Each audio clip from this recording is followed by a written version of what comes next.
How are you, ladies and gentlemen? My name is Industrialization K. And today I would like to talk about technical and engineering education and industrialization of Tanzania. What do we need to do? I would like to thank the Lord God for giving me this wisdom and opportunity to do my presentation. And I would like to thank my President, Her Excellency Samia Suluhu Hassan, who has tried to invest in private sectors, and also he have given us an idea of changing the education system so that we may have, the required outputs in the industry. Therefore, I would like to give ideas which will help our nation to develop. I have 42 years experience in the construction industry, and just after finishing ordinary level education, I was able to work in a underground treatment project, in water supply project, as a surveyor and a draftsman in that project. And also I have worked in roads, bridges, after graduating at the University of Dar es Salaam with my Bachelor of Science in Engineering degree. And I have exposure also in the oil industry, in gold mining. I was a member of the agency implementation team which followed the Dar Rapid Transit. And also I was member of the team which prepared the road geometric design manual for Tanzania. I have done structures. I was also worked in standard gauge railway in Tanzania. I'm also a writer of a book titled A Modern and Practical Road Geometry, a Modern and Practical Approach to Road Geometry, and also I've written another book called Technologies and the Arts, which explains the reason behind backwardness of African countries in technological development and what you need to do to develop technologically. I've been a practical trainer to several engineering students and graduates. I've been a visiting lecturer at the University of Dar es Salaam, Dar Institute of Transport, Dar Institute of Technology, and the University St. College of Engineering, and Mbeya University of Science and Technology. And therefore, based on that exposure and experience, I have decided to give my ideas which will enable Tanzania to develop technologically. If we can shape our education system accordingly, and specifically I'm talking about technical and engineering education. Though Tanzania what are the problems? Though Tanzania is rich in resources, we are suffering from unemployment, and the intellectuals have not done enough homework to build the economy and to create enough employment. We need an education system that will prepare graduates who can take the advantage of the available opportunities and create employment and be competitive in the markets, both nationally and internationally. The government cannot employ all of the graduates who are mainly trained for administrative duties. So our education system is prepare nationals who are highly educated but cannot solve even a minor technological problems. We need to be more practical. We are giving our youth a lot of knowledge without equipping them to become problem solvers. We need problem solvers, not just equation solvers.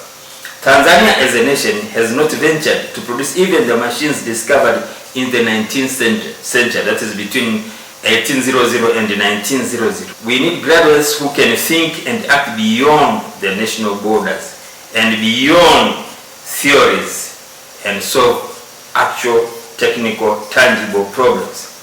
Can we solve the problems by starting new courses due to changes in the market? That is the question I need to ask. What I am saying is that starting new courses can be of help a little bit for some courses. However, there are other strategies that can help us develop more quickly.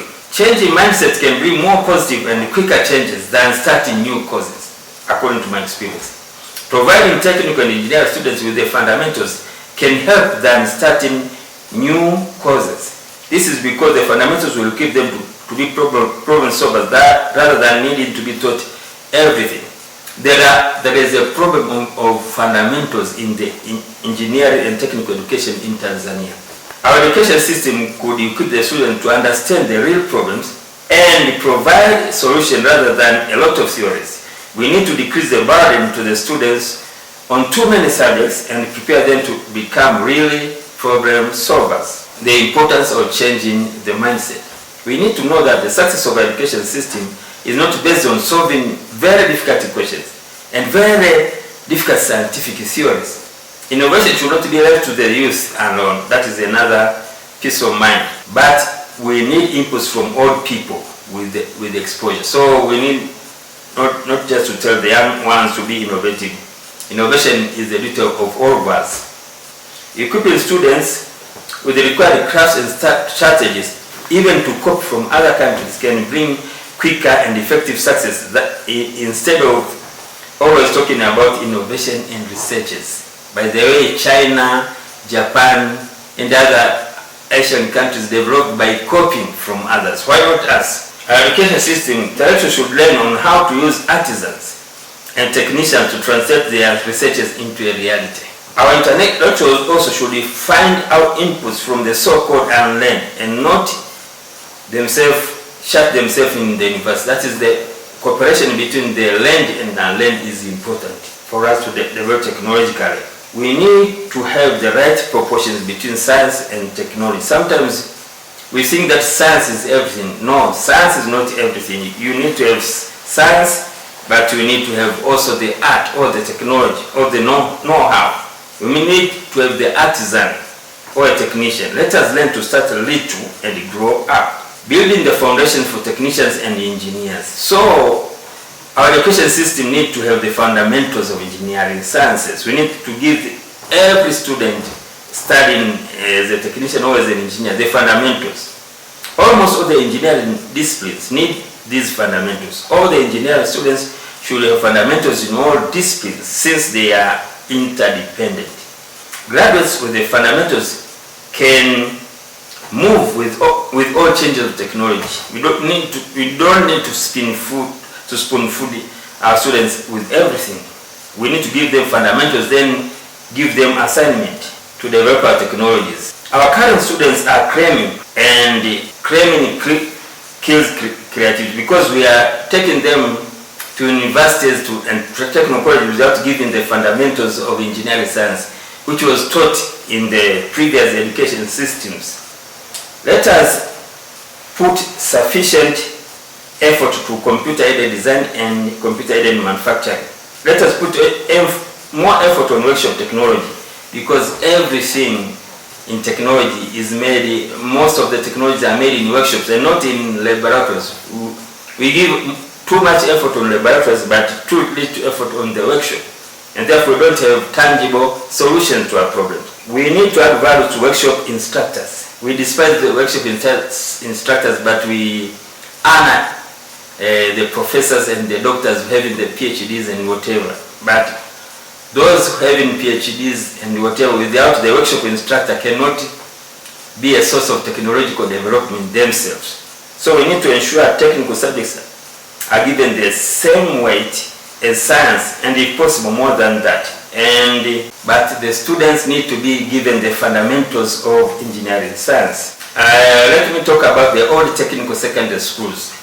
These were technical secondary schools during the first phase of the Tanzanian government under Mwalimu Julius K. Nyerere.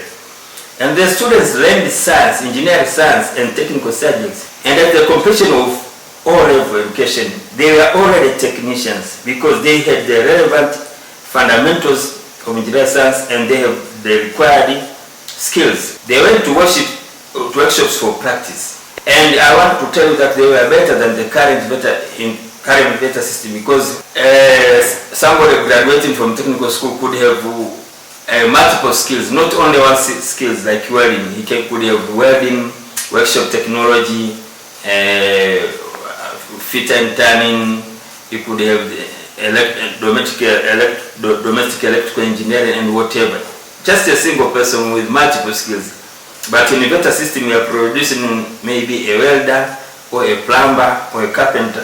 So they don't have multiple skills. And during that time, graduates from O level were employable in factories and in construction sites. And during those time, there are different disciplines like mechanical engineering, electrical engineering, and civil engineering. The subject of fundamentals in engineering science help them to identify opportunities for machines and electrical systems. I don't want to talk much about that but I have some few slides in my YouTube account where you can get some fundamentals. There were subjects or lessons taught only in technical schools and not in technical colleges or universities. Challenges to future development of technical education. In the year 1996, we established the National Technical Education Policy, which does not seem to understand the importance of secondary technical schools like Moshi, Tanga, and Ifunda. And it was proposing that those should be turned to technical colleges. But they did not understand that those technical schools were providing fundamentals before students joining in the technical colleges. And therefore, all the technical students were highly competent because they had the basics. But the current students are coming without the fundamentals at the technical colleges, and they are not competent comparing to the previous one. Some subjects which were taught by technical schools are automatically missing in the current curriculum for technician students, creating a learning gap, because suddenly somebody comes from a normal secondary school, then he goes to technical college without the basics, and therefore they have heavy learning gaps. Currently, there are students going direct to technical college without passing through technical schools, and therefore students have learning gaps at colleges and the universities. As a result, cramming at the colleges and universities is the order of the day, and we are having graduates who do not have fundamentals and therefore are not competitive. It should be noted that technological changes is not an excuse to remove the fundamentals in the curriculum. It is important to establish the learning gaps and effect mitigation measures. Challenge to future development of technical education continue. Many people would like to blame Joseph Mungai, who was the Minister for Education, but to my experience, there were many intellectuals who fought against technical schools. There are many who joined the engineering field from normal science schools who did not like technicians. Currently, there are many intellectuals with learning gaps, even having PhDs. As a result of this, there is craving in the technical and engineering education, and therefore we are having intellectuals who cannot make use of the available opportunities effectively. We have also seen some intellectuals attacking the decision of technical college to become degrees, to provide degrees. So there is the learning gap resulting from removing technical schools. I have some few of the subjects which indicate learning gaps. The first is fundamentals of engineering science. People are studying engineering without having the fundamentals, and therefore we are creating people who are not innovative, who need to be spoon-fed. There is a problem of technical drawing, because if you want to be innovative, you need to be able to prepare the technical drawings both in plan, side elevations, and even in 3 dimensions. So that subject is missing. And then we are having people civil engineers who do not have surveying and setting out techniques. You cannot build anything without setting out or without proper surveying, land surveying. We are having mechanical engineers who do not have the basic in workshop technology, and we are having problems in domestic electrical installation and the construction technologies. As an example. Let us listen to the writer of the Fundamentals of Engineering Science, known as G.R. Titcomb. What he was saying is that, for example, the mechanical engineer whose electrical knowledge is weak is less effective engineer than the one who appreciates the basic principles and potentials of electrical engineering. Similarly, the electrical engineer who does not understand the basic principle of mechanical engineering cannot be considered to be a true engineer. As the engineering spreads into more and more specialized field, it is essential that a solid foundation is laid before the student engineer embarks in the specialized studies. This is a quotation from the writer of the book Fundamentals of Engineering, G.R. Titcomb. Normally, we used to study fundamentals of engineering science in ordinary level education before joining technical college and going to the university. But now by removing the technical schools, we have automatically removed the subject of fundamentals of engineering science. So we are having technicians and engineers who does not have the fundamentals. So before going to specialization, we need to give the student the fundamentals, and the subject fundamentals of engineering science need to be taught from before joining the technical colleges and the universities. I have some examples of specialization according to the TITCOM, a book by TITCOM. In mechanical engineering, we have got automobile engineering, we have aeronautical engineering, we have marine engineering, we have production engineering, mining engineering. All of these are mechanical engineering. So somebody who studies aeronautical engineering or in repair of aeroplanes and whatsoever, if he does not get employment, he should know that I am a mechanical engineer. He can repair automobiles. He can prepare his own workshop and whatsoever. So people should have fundamentals. Otherwise, people may specialize and they find themselves they are not employed. There is examples of specialization for electrical engineering, like power engineering, telecommunication engineering, and electronics engineering. My experience in technical education: I completed Form 4 education in 1979, and in 1988 I was employed in the water supply project and worked as surveyor and draftsman while waiting for examination results. I was already competent. During my study in technical school, I also did the plumbing trade test grade 3. It is like the VETA exams in the vocational training department. So one person who he knows plumbing, he knows survey, he knows draftsman, but just from all level. There are many technical secondary schools graduates who were employed in factories after O-level education, since they had the necessary skills and knowledge to repair the machines, to operate the machines, to repair the electric system, just from O-level. During my work, I was able to set out fencing for the Komatuku pumping station, carry out topographic survey for the Handed Water Supply Office, survey for the pipeline and the pipeline structures, and prepare building drawings just after O-level. There are many technical college and university graduates who cannot do what I did just after O-level education in 1980. I joined the Dar es Salaam Technical College and graduated in 1983 in FTC, and I had 5 Bs and 1 C. My C was in steel structure, steel and timber structure. So I had a C in steel structures, steel and timber structures. So I was not allowed to join the university, and they wrote to me that you are not qualified to enter the University of Dar es Salaam because you have C in steel structures. And by the way, we studied steel structures at the University of Dar es Salaam at the 3rd year, and we were given an assignment to design a 3-story building. And my friends selected me to be the team leader for that subject, and we had to design a 3-story structure, steel structure. And therefore I did this analysis and design, and I wanted someone in the group to do the drawing, but he could not do. So imagine a university saying that you are not qualified, and I had to do a mature entry exams, but my friends were qualified, but they could not do design of the steel structures. So you can find how the education was so discouraging to technicians. And by the way, without a technician, you will not have technology. No technician, no technology. Can we industrialize effectively using people having these learning gaps? The action of educating technicians and engineers without fundamentals is producing more people who have crammed.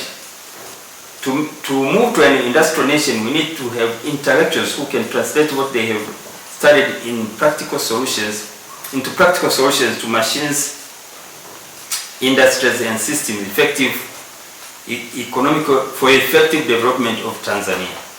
The nation needs to understand that so far, Tanzania has not managed to effectively make and utilize commercially those technologies discovered between 18,000 and 19,000, and we claim to be highly educated. We should also aim to prepare supplementary courses to the affected graduates and provide a ground for brainstorming on technological development. We need practical technological development, not theories only. Another factor which contributed to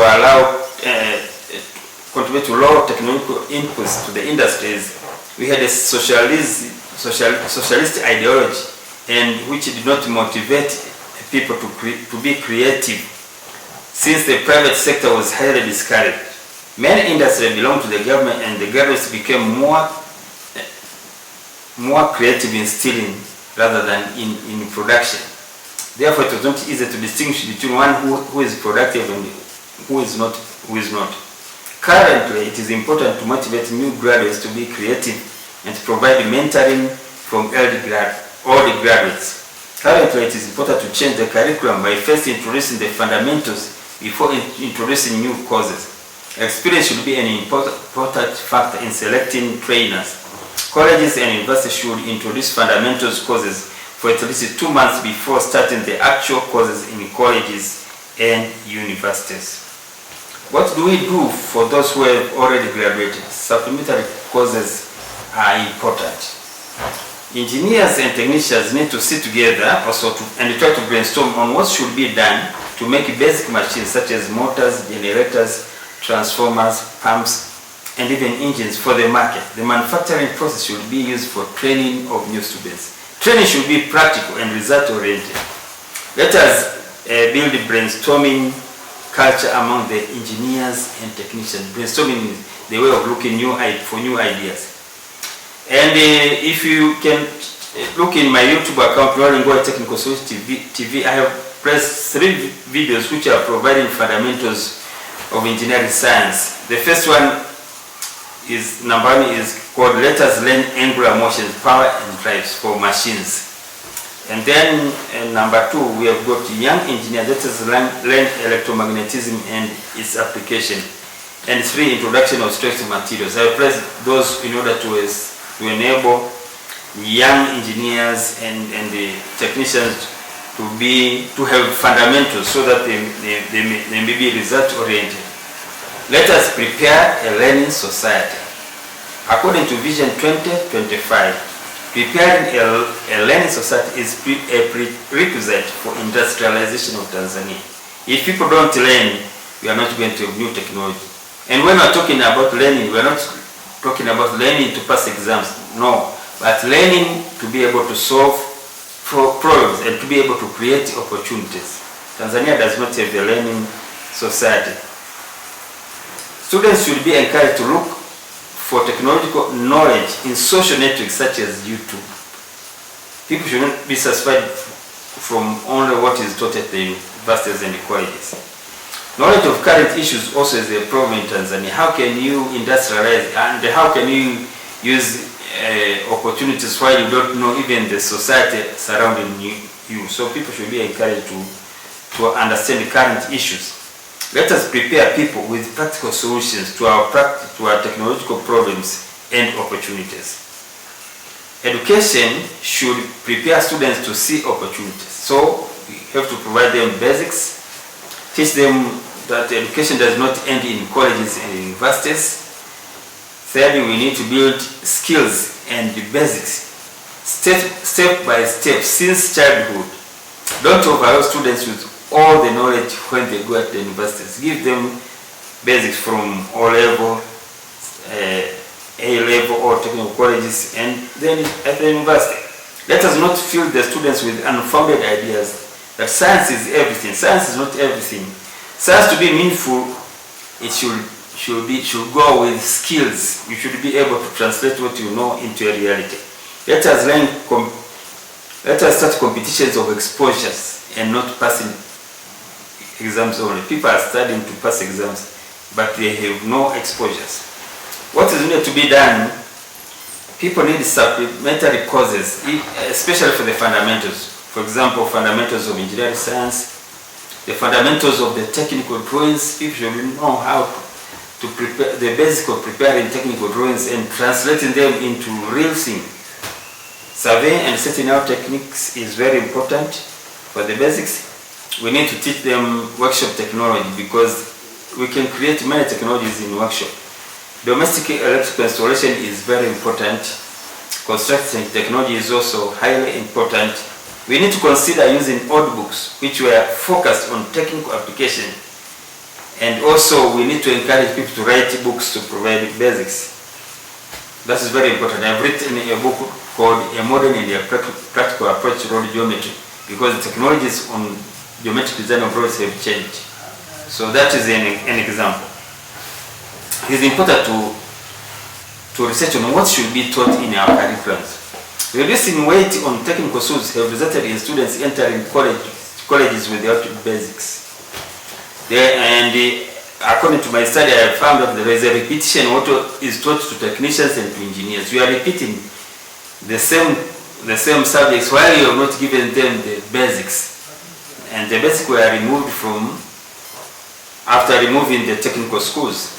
A technician should be measured by ability to assist engineers and other professions to translate the ideas into reality, and not only passing exam. I have seen many technicians passing exam, but they cannot set, say, a drainage ditch or a pipe or set a building. They cannot do it, but they are passing exams.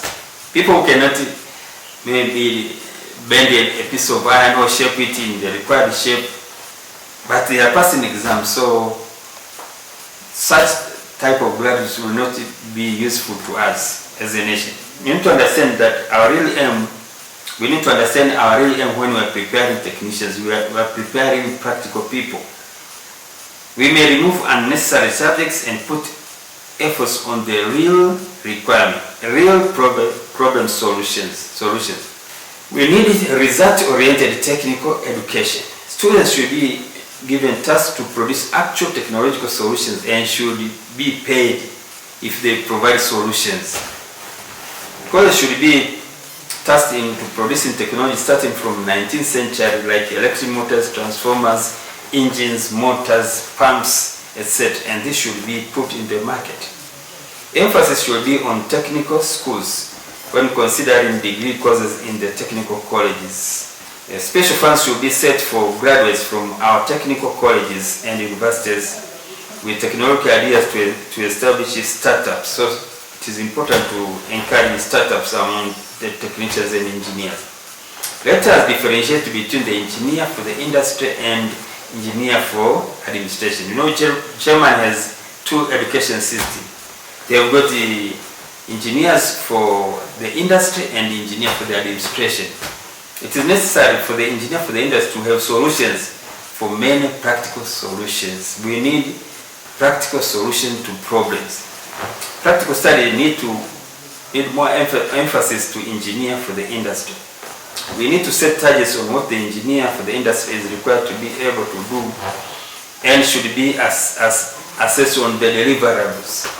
I think it is important for those studying for the industry should not be allowed to do practical solutions, to do theoretical exams. If they cannot provide first practical solutions, they must, satisfy practical targets.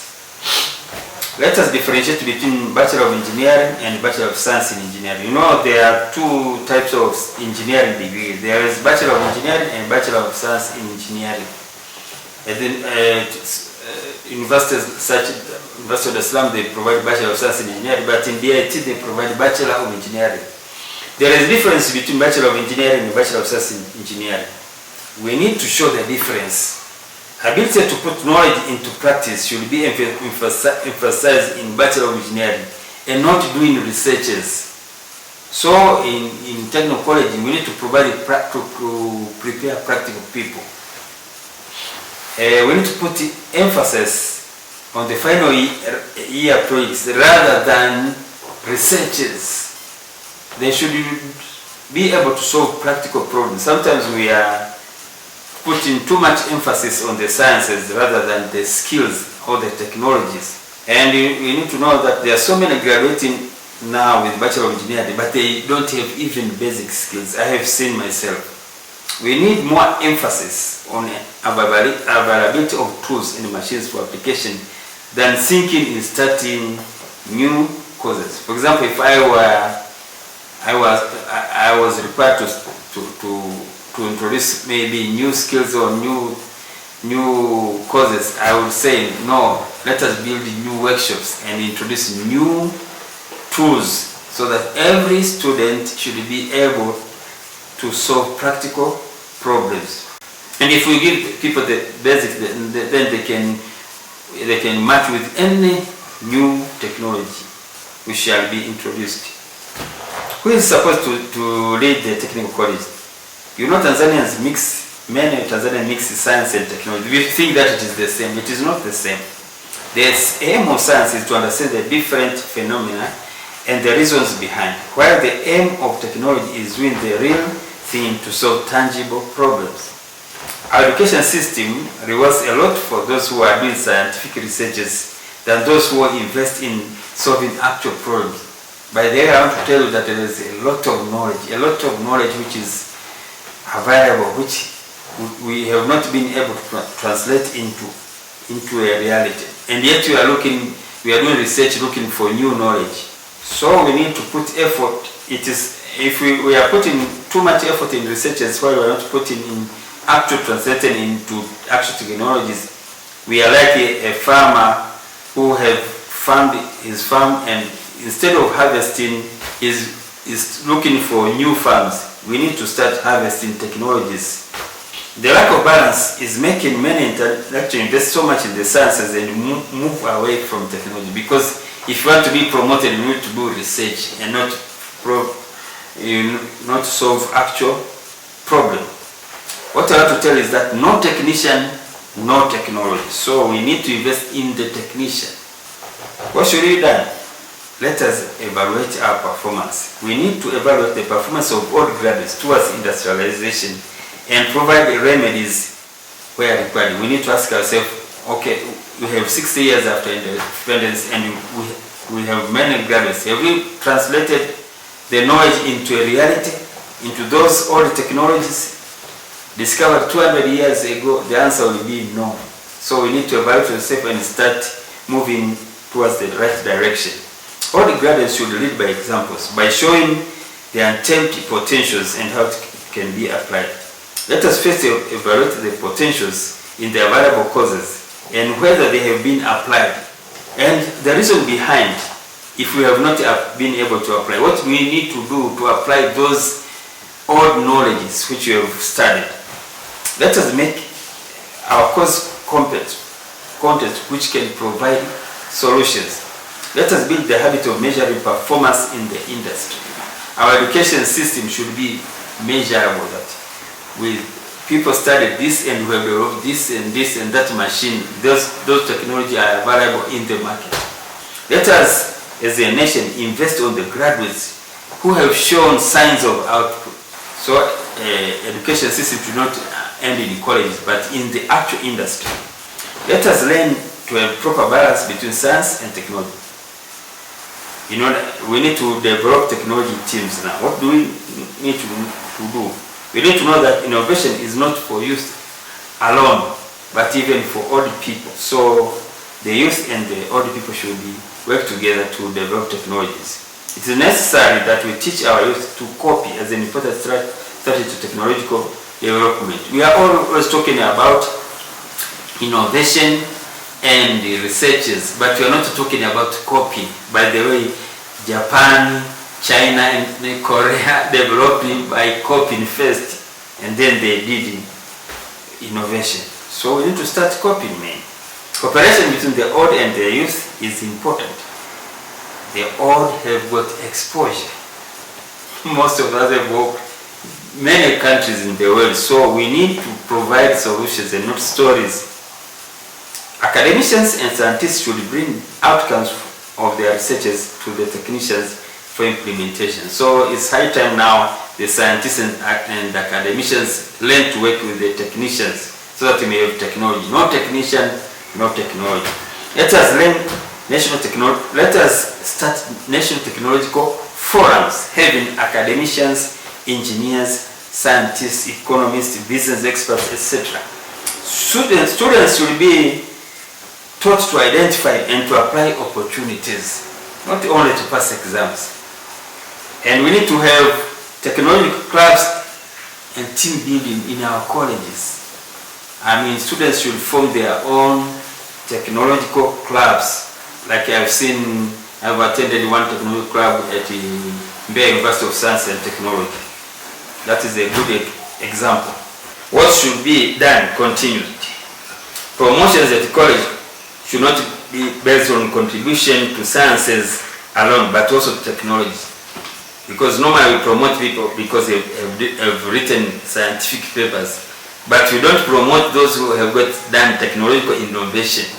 So that's the problem. Emphasis should be on both the scientists and the technicians. Don't force a technician to be a scientist to be promoted. A technician should be promoted as a technician, and the scientist should be promoted as a scientist. Innovation should have the same weight as researchers. Cooperation between the colleges and industry should be enhanced. And then it is important to differentiate between the engineer for the industry and the engineer for the administration. We need to differentiate between science and technology. All are important, and despising one of them will lead to stagnation in development. Technology and industrial development should be emphasized. What should be done, continued. Change the education system should go hand in hand with investing on the graduates with tangible ideas. Let us form technological development forums, those in industry, for economists, for engineers, for lawmakers, lawyers, etc. We need to discuss where are we going, where are we stuck, what do we need to do to get out of stagnation, and so on. Opportunity identification and development should go hand in hand with offering the technician and engineering education. Course for workshop technology. That is very important for a nation which wants to industrialize. To move to industrialize Tanzania, we need to have a mechanical engineer having practical answers. If we can have artisans, technicians, and engineers who can produce in workshops, we can start making basic machines such as motors, transformers, gears, bolts, and machines, etc. They should still be relevant even if we are having industrial revolution. Even if we have robots, the motors will still be there, the engines will still be there. So we start from the basics. You don't need to teach a lot of materials, but focus on basics for production. You can read books by Workshop Technology by Chapman, which of course I know in university there is no time to teach all the theories in the book. Just because our education system is not focused, we teach the students a lot, but it's better to teach one or two things, and then somebody graduates who can really work in workshop to produce. And also, after workshop technology, we need to teach them about computer-aided design and computer manufacturing, because now in the production system, you need to have techniques for computer-aided manufacturing. Before going to robotics is another stage, but we need to start from basic and then to the middle and then go upwards. Girls should be encouraged to start small workshops and should be provided with financial assistance. You may give, say, 20 million to a group of 20 people. We are just having 400 million investing in the youth. And if you make a follow-up of the youth in creating new opportunities and making them competitive, Tanzania will develop and will highly benefit from such an input. Is it not important to start new courses? It is important, as long as we first deal with a change in mindset and provide the students with foundations. So the first thing is the foundations and the right mindset. Let us put necessary emphasis in mechanical engineering, which is the basics for all technologies like industries, mining, construction, transportation, medicine, etc. We should prepare practical graduates and not those who can show hands only. That we need practical graduates. Let us make a decision to invest first in all technologies from 18,000 to 19,000 before we go to new technologies, because the new technologies are built upon the old ones. Our technical education should go hand in hand with business skills. It is important that our education system should empower the graduates with with building the skills. We need with business skills. We need to create a learning society. That is very important. Tanzanians are not ready to learn. Even for most people look at the YouTube accounts just to see results from matches between Simba and Yanga and whatever, but they don't go to learn. Our colleges should be factories for opportunity creation and not merely transferring knowledge from books. Let us build national and international exposure. Let us build an international competitive mindset, result-oriented, and not only knowledge on scientific theories. Let us train our students on use of social networks. Who should be leaders of our technical college? This should not be given to scientists, but people having technical expertise, experience, and exposure. Promotions in our college should be based on scientific researches, should not be based on scientific research alone, but also in contribution to the industry. Let us not force our technicians to become scientists, but problem solvers. Education systems should make competitors in the actual industries and not mere sciences. Academicians and scientists should make use of technicians. Many research findings are not translated into reality problem solving for lack of cooperation between scientists, technicians, and business people. For example, I have seen somebody doing research who did research on use of seaweed, seaweed from Lake Victoria for making diesel. But I think if there are cooperation between the scientists who did such a research and technicians, we could make diesel from those weeds in a commercial way and sell that diesel. I'm saying maybe because I have not done further investigation on the issue. Academicians should not close themselves in offices. Our academicians should go in the actual industry and interact with the normal people, because knowledge transfer is two-way. It can come from those who are actually doing things, and it can come from our academicians. Being a technician does not necessarily mean that you are not intelligent. It is that I decided to be a technician and not a scientist. And I have been graduated with the bachelor degree now and with the master's degree. But I passed through a technician. So passing through a technician route is not a lack of intelligence. It is a choice. What I want to tell you guys is that no technician, no technology. Technical education and investment in business. Technical education is expensive, and therefore we need to invest in problems to get the outputs. We need to invest in those who are graduating in actual problem solving. Students should be taught business skills. The government should invest in intellectuals with the right visions of technological business. We need what we call sympathetic sociological ethos. That is the readiness of society to contribute towards technological idea. Those who participated in Industrial Revolution used this system, to contribute towards the Industrial Revolution, and that is how there was the Industrial Revolution in UK. The middle income people contributed towards technological development, and Tanzanian intellectuals need to be taught the importance of contributing towards new technological ideas. Evaluation should be done on the contribution of different colleges and universities in the industries. And then we have a need to balance between investment in normal infrastructures and in mindset building. We are constructing now the Stigler's Gorge electric system. We are constructing railway, SG railway. But I want to tell you that if we also invest in the new graduates having new ideas, I think development of Tanzania will be faster than you think.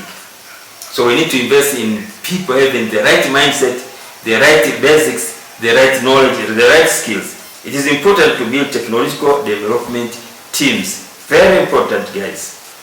Ladies and gentlemen, thank you for listening to me. We need to change mindset. We need to provide the students with basics. We need to invest in technological innovation, and we need to invest to our youth. And also we need to have cooperation between the old people and the young people. Ladies and gentlemen, thank you for listening to me.